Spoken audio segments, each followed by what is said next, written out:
Voilà, bonjour. Nous voici donc de retour pour la suite de cette série de vidéos sur la déclaration de contenu, les contenus, un peu tout ça. La dernière fois, on était resté sur un bug au niveau de la copie, de l'import.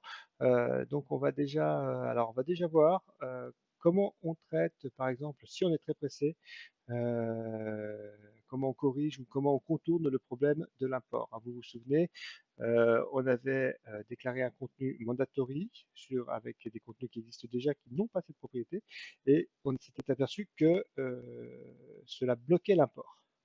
Alors, donc, une solution pas idéale, mais qui permet de se débloquer parce que parfois on a reçu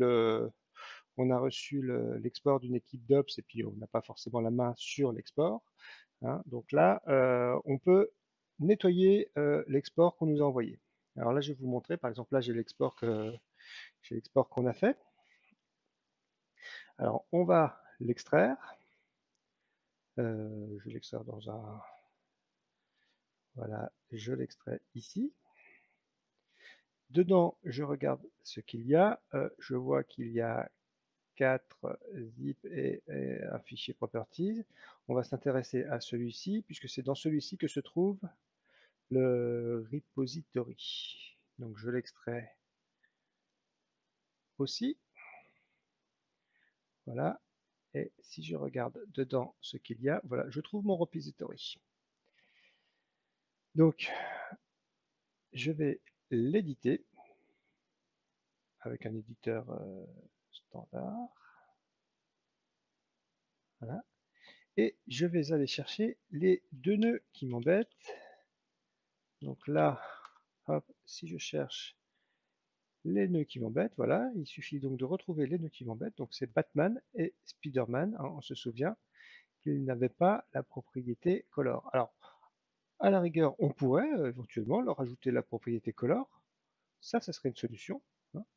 Donc on va faire moitié-moitié en fait. On va ajouter la propriété alors color pour Batman.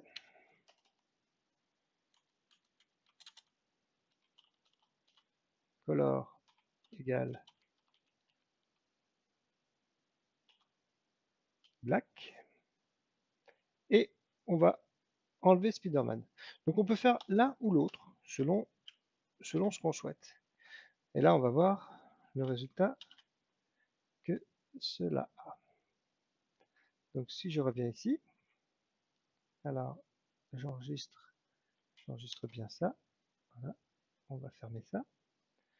Donc déjà, on va supprimer ce digital.zip qu'on a ici. Et je vais me faire un digital avec ces répertoires-là. Donc on va ajouter à digital.zip. Voilà, je le prends, je le place ici. Alors ça, c'est un peu du bricolage, hein, c'est sûr. Voilà. Et ensuite, on va se faire un autre zip ici. Voilà. Alors on peut l'appeler comme ça si on veut. Hein. Je me le zip comme ça. Il est là. Et donc je vais le renommer clean.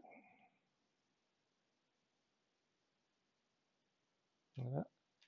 Et je le ramène dans mes téléchargements par exemple. Voilà. Donc j'ai mon nouveau zip qui est le résultat de ceci, dans lequel j'ai mis à jour Batman et retiré Spider-Man.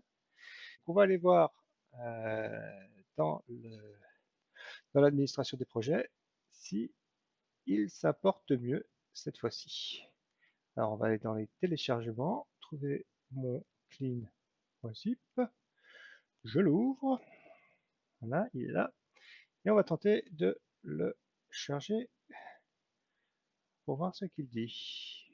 Voilà, et là c'est beaucoup mieux puisqu'en fait il nous dit juste que la clé du site n'est pas disponible, ce qui est normal, hein. Donc on va lui mettre un digital 3, pourquoi pas. On lance l'import et, qu'est-ce que j'ai? Ah, pardon. Il ne faut pas mettre d'espace dans les sites gay. Oui. On lance l'import et on va regarder comment ça se passe dans les logs. Manifestement, je vois plus d'erreurs, comme on avait pu en voir tout à l'heure avec des null pointer exception. Donc apparemment, ça se passe mieux que tout à l'heure. Alors, c'est en cours.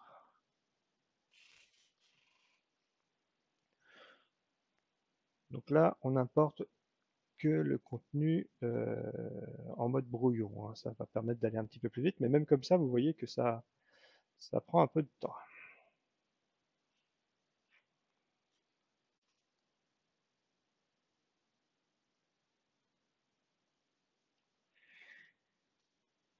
Et voilà, notre site Digital 3 s'est importé. Donc on va aller voir comment il se présente. On passe en audit dessus et voyons voir ce que ça donne.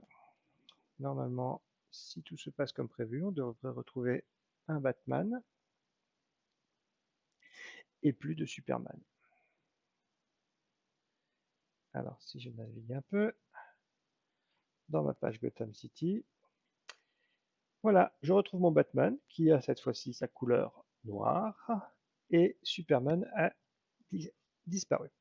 Donc voilà, ça c'est une méthode qui permet de se débloquer quand on a un export qui ne veut pas s'importer à cause de propriétés mandatory. Alors là, je vous ai présenté une méthode totalement manuelle. Évidemment, ça, tout ça, on peut le scripter avec du JavaScript ou tout ce qui vous permet de manipuler du zip et du XML. Alors, c'est bien, mais évidemment, ça ne résout pas notre problème de copier-coller, hein, puisque en fait, dans Digital, vous vous souvenez, hein, on a toujours le problème de copier-coller. Donc ça sera le sujet d'une des prochaines vidéos. On verra comment on peut faire pour contourner ce problème de copier-coller. Voilà, merci à vous et à très bientôt. Au revoir.